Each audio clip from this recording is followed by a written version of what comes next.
మధురపూడి విమానాశ్రయ సమావేశ మందిరంలో ఎయిర్పోర్ట్ ఎక్స్టెన్షన్, అభివృద్ధి పనుల పురోగతి తదితర అంశాలపై కేంద్ర పౌర విమానయాన మంత్రిత్వ శాఖ మంత్రి కింజరాపు రామ్మోహన్ నాయుడు సమీక్షా సమావేశం నిర్వహించడం జరిగింది. ఆంధ్రప్రదేశ్ రాష్ట్రంలో విమానయాన ప్రాజెక్టులను పూర్తి చేసేందుకు కట్టుబడి ఉన్నామని మంత్రి తెలిపారు.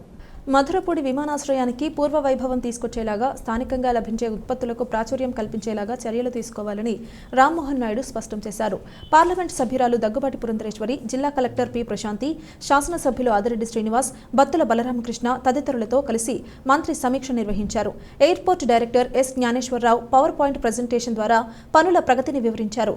విమానాశ్రయం టెర్మినల్ అభివృద్ధి దశలో ఫేజ్ 1లో దశల కింద చేపట్టే పనులను వివరించారు. 173 కోట్ల 28 లక్షల ప్రతిపాదనలతో చేపట్టనున్న పనులను ప్రారంభించడం జరిగిందని, అగ్రిమెంట్ పరిమితికి లోబడి 2 ఏళ్ల కాల వ్యవధిలో ప్రాజెక్టును పూర్తి చేయాల్సి ఉందని కేంద్ర మంత్రి స్పష్టం చేశారు. అందులో భాగంగా 2025 ఆగస్టు 11వ తేదీ నాటికి అగ్రిమెంట్ మేరకు నిర్దేశించిన పనులను పూర్తి చేసి అప్పగించాలన్నారు. క్రిమినల్ టెర్మినల్ అభివృద్ధి పనులకు సంబంధించి ప్రణాళికను సిద్ధం చేసి ప్రతి వారం ప్రగతిపై నివేదిక ఇవ్వాలని కేంద్ర మంత్రి ఆదేశించారు. రానున్న రోజుల్లో రాజమండ్రి విమానాశ్రయాన్ని దేశంలోనే పెద్ద విమానాశ్రయాలకు ధీటుగా మార్చేందుకు ముందుకు వెళుతున్నాం.